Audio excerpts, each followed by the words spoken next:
La Iglesia Católica Romana sostiene que su origen se encuentra en la muerte, resurrección y ascensión de Jesucristo aproximadamente en el año 30 de nuestra era. La Iglesia Católica se proclama a sí misma como la Iglesia por la que murió Jesucristo, la Iglesia que fue establecida y construida por los apóstoles. ¿Es ese realmente el origen de la Iglesia Católica? Por el contrario, aún una lectura superficial del Nuevo Testamento revelará que la Iglesia Católica no tiene su origen en las enseñanzas de Jesús o sus apóstoles. En el Nuevo Testamento no hay mención del papado, la veneración o adoración de María, o de la Inmaculada Concepción de María, la perpetua virginidad de María, la ascensión de María, o María como corredentora y mediadora. Las peticiones a los santos en el cielo por su intercesión, la sucesión apostólica, las ordenanzas de la Iglesia funcionando como sacramentos, el bautismo infantil, la confesión de pecados a un sacerdote, el purgatorio, las indulgencias o la autoridad paralela de las tradiciones eclesiástica y la escritura. Así que, si el origen de la Iglesia Católica no se encuentra en las enseñanzas de Jesús y sus apóstoles, como está registrado en el Nuevo Testamento, ¿cuál es el verdadero origen de la Iglesia Católica? Durante los primeros 280 años de la historia cristiana, la cristiandad fue prohibida por el Imperio Romano y los cristianos fueron terriblemente perseguidos. Esto cambió después de la conversión del emperador romano Constantino.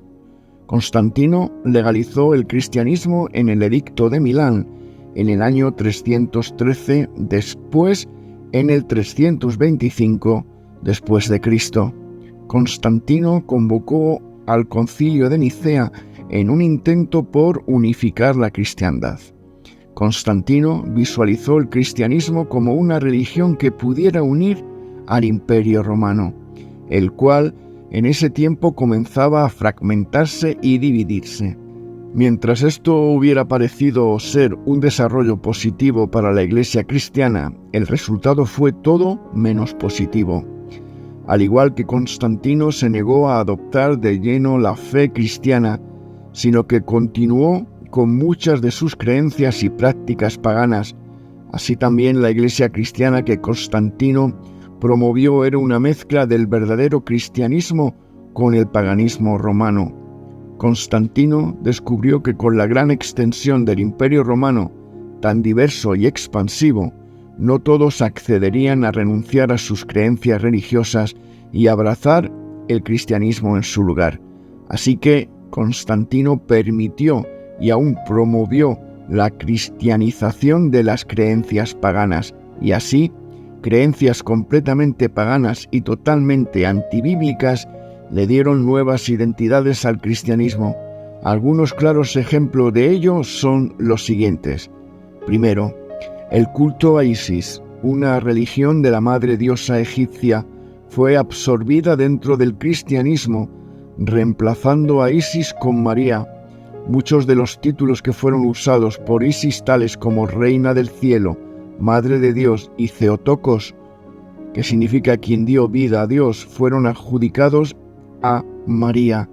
Se le concedió a María un exaltado papel en la fe cristiana, mucho más allá de lo que la Biblia describe de ella, para atraer a los adoradores de Isis a la fe, que de otro modo no hubieran adoptado. Las primeras claras señales de la mariología católica ocurrieron en los escritos de Origen, quien vivió en Alejandría, Egipto, el cual resultaba ser el punto focal de la adoración a Isis. Segundo, el mitriaísmo. Era una religión en el Imperio Romano del siglo I hasta el siglo V después de Cristo. Era muy popular entre los romanos, especialmente entre los soldados romanos, y posiblemente fue la religión de muchos emperadores romanos. Mientras que nunca se le concedió un estatus oficial al mitraísmo, en el Imperio Romano fue de hecho la religión oficial, hasta que Constantino y los siguientes emperadores romanos reemplazaron el mitraísmo con el cristianismo. Una de las características claves del mitraísmo era una comida de sacrificio, la cual consistía en comer la carne y beber la sangre de un toro. Mitras, el dios del mitraísmo, estaba presente en la carne y la sangre del toro, y cuando eran consumidas se otorgaba la salvación a aquellos que tomaban parte en la comida del sacrificio. Teofagia, la práctica de comer el cuerpo de un dios. El mitraísmo también tenía 7 sacramentos, haciendo que las similitudes entre el mitraísmo y el catolicismo romano sean demasiadas para ser ignoradas. Constantino y sus sucesores fundaron un fácil sustituto de la comida sacrificial del mitraísmo en el concepto de la Cena del Señor, la comunión católica. Tristemente, algunos de los primeros cristianos comenzaron a añadir al misticismo en la Cena del Señor, rechazando el concepto bíblico de un simple acto de adoración y recordatorio de la muerte y derramamiento de sangre de Cristo. La romanización de la Cena del Señor hizo la transición a una consumación del sacrificio de Jesucristo, conocido ahora como la Misa Católica, la Eucaristía. Tercero, la mayoría de los emperadores romanos y ciudadanos eran enotistas. Un enotista es alguien que cree en la existencia de muchos dioses, pero que tiene un enfoque primario en un dios en particular, o considera a un dios en particular como supremo sobre los otros dioses. Por ejemplo, el dios romano Júpiter era supremo sobre el panteón, que es la totalidad de los dioses romanos. Los marinos romanos con frecuencia eran adoradores de Neptuno, el dios de los océanos. Cuando la Iglesia Católica absorbió el paganismo romano, simplemente reemplazó el panteón de dioses con los santos. Así como el panteón de dioses romanos tenía un dios de amor, un dios de paz, un dios de la guerra, un dios de la fuerza, un dios de la sabiduría, etc. La Iglesia Católica tiene un santo que está a cargo de cada una de estas características, y existen muchas otras categorías. Igualmente, así como muchas ciudades romanas tenían un dios específico para la ciudad, también la Iglesia Católica provee de sus santos patrones para sus ciudades.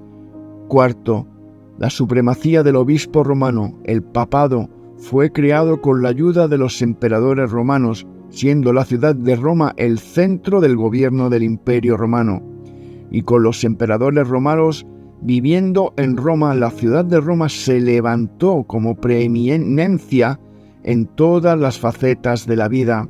Constantino y sus sucesores dieron su apoyo al obispo de Roma como el supremo gobernante de la Iglesia. Desde luego, era mejor para la unidad del Imperio Romano que el gobernante y la sede de la religión se encontraran centrados en el mismo lugar. Mientras que muchos otros obispos y cristianos se resistieron a la idea de que hubiera un obispo romano supremo. Eventualmente el obispo romano se elevó a la supremacía a través del poder y la influencia de los emperadores romanos. El origen de la Iglesia Católica es el trágico compromiso del cristianismo con las religiones paganas que la rodean. En vez de proclamar el Evangelio y convertir a los paganos, la Iglesia Católica cristianizó las religiones paganas y paganizó el cristianismo. Al mezclar las diferencias y borrar las características distintivas, sí, la Iglesia Católica se hizo a sí misma atractiva a la gente del Imperio Romano. Uno de los resultados fue que la Iglesia Católica se convirtiera en la religión suprema en el mundo romano durante siglos. Sin embargo, otro resultado fue la más dominante forma de apostasía del cristianismo del verdadero Evangelio de Jesucristo y la verdadera proclamación de la palabra de Dios. La segunda carta a Timoteo, capítulo 4, versos 3 y 4, declara: «Porque vendrá tiempo cuando no sufrirán la sana doctrina, sino que teniendo comezón de oír, se amontonarán maestros conforme a sus propias concupiscencias, y apartarán de la verdad el oído y se volverán a las fábulas.